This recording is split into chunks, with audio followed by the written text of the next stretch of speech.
Assalamualaikum, salam sejahtera dan salam satu Malaysia. Saya Nihayatul Husna Rohizam dari kumpulan SMAI akan mempersembahkan teori perkembangan Vygotsky. Dalam video ini, kita akan mengikuti perkembangan teori Vygotsky yang telah disunting oleh ahli kumpulan kami. Semoga anda menghayati dan mempelajari teori ini.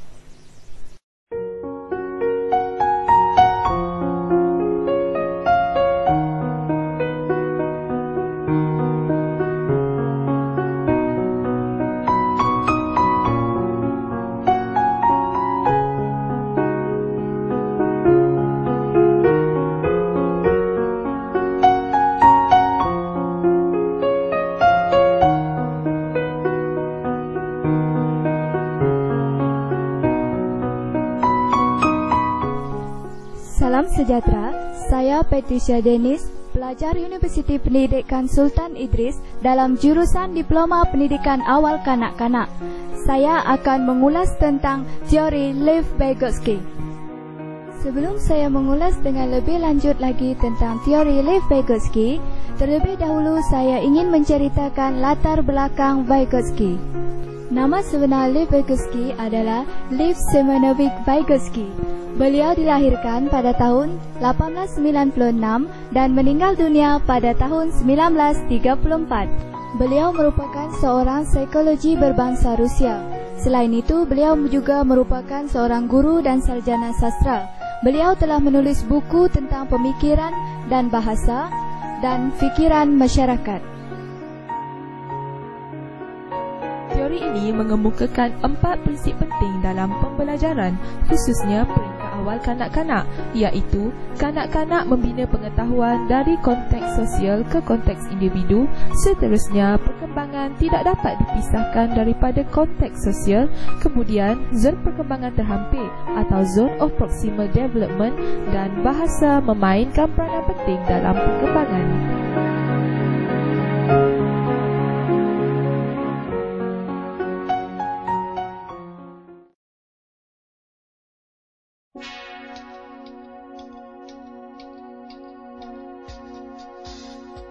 Konsep ini merujuk kepada bimbingan yang diberi oleh seorang dewasa dalam proses pengajaran dan pembelajaran melalui soalan-soalan dan interaksi yang bersifat positif.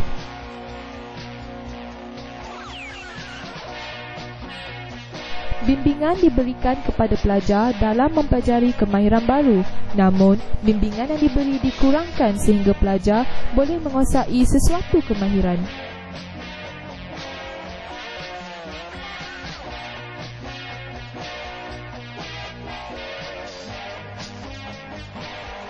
Perbualan dan interaksi adalah alat yang penting semasa proses perancah. Perbualan akan membantu pelajar menyusun konsep-konsep baru secara lebih sistematik.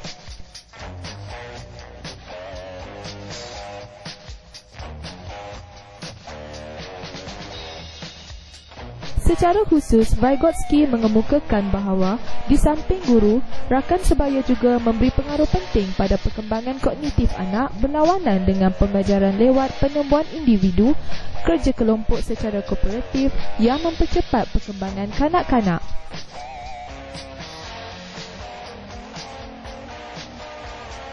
Teori Vygotsky amat relevan dengan perkembangan mental, bahasa dan sosial kanak-kanak. Bagi Vygotsky, bahasa adalah alat budaya sekaligus perantara dalam memperoleh alat-alat budaya yang lain. Bahasa dilihat dalam konteks keperluan komunikasi dan integrasinya dengan proses mental yang lain. Kemahiran kognitif dan pola pemikiran tidak ditentukan oleh faktor semula jadi. Sebaliknya, terhasil daripada aktiviti dalam institusi sosial kanak-kanak tersebut membesar.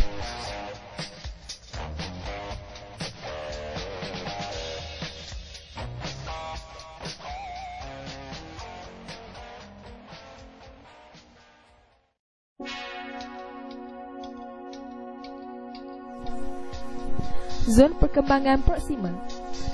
Menurut teori Vygotsky, zon perkembangan proksimal merupakan pembahagian antara perkembangan sebenar dan perkembangan potensi, di mana antara apakah seorang anak dapat melakukan sesuatu tanpa bantuan orang dewasa dan apakah seorang anak dapat melakukan sesuatu dengan arahan orang dewasa atau kerjasama dengan teman sebaya. Seterusnya, kita perhatikan gambar rajah zon perkembangan proksimal.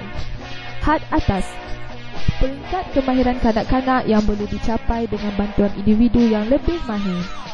Had bawah, kemahiran yang boleh dicapai sendiri oleh kanak-kanak.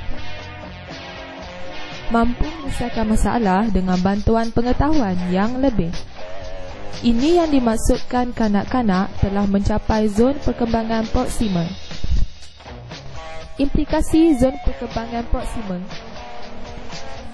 Seseorang pelajar yang berkolaborasi dengan rakan sebaya atau orang dewasa yang lebih berkeupayaan akhirnya akan dapat menyelesaikan masalah yang susah dan kompleks. Ini adalah kerana hasil dari perbincangan memberinya panduan yang berguna untuk menyelesaikan masalah. Tahap kesediaan kanak-kanak prasekolah memasuki alam persekolahan formal banyak bergantung kepada pengalaman prasekolah mereka. Pengalaman prasekolah yang positif dan berkesan banyak bergantung kepada kurikulum dan guru yang melaksanakan kurikulum berkenaan. Jika guru memahami aspek pengembangan kanak-kanak secara mendalam dan melaksanakan amalan pengajaran kanak-kanak yang sesuai dengan tahap dan keperluan pengembangan kanak-kanak, maka pengalaman prasekolah kanak-kanak akan menjadikan pengalaman yang menyeronokkan bagi kanak-kanak. Seterusnya, menjadikan mereka lebih bersedia untuk melangkah ke alam persekolahan formal.